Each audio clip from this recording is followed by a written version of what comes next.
York will remain a city of immigrants, a city built by immigrants, powered by immigrants. አዲስ የተመረጡት የኒውዮርክ ከተማ ከንቲባ ዞራ ማዳኒ አስደናቂ የሆነ ንግግር ተናግረዋል። እሳቸውም ያሉት ምንድነው? ኒውዮርክ ከተማ ተመሰረተችው ከመላው ዓለም ተሰብስበው የመሰረቷት ስደተኛ የኒውዮርክ ከተማ ነዋሪዎች ነው። በመሆኑም አሁን ለደረሰችበት የኢኮኖሚ እድገት ዓለማችን ላይ ለፈጠረችው የኢኮኖሚ ተጽዕኖ የስደተኞች አስተዋጽኦ ከፍተኛ ነው ሲሉ ሐሳባቸውን አጋርተዋል።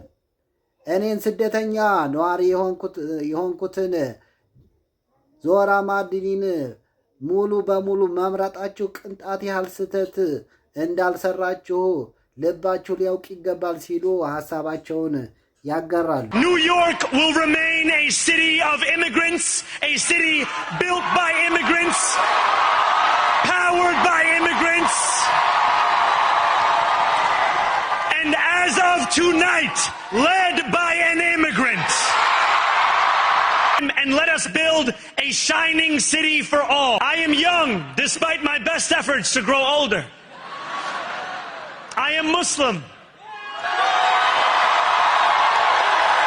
I am a democratic socialist.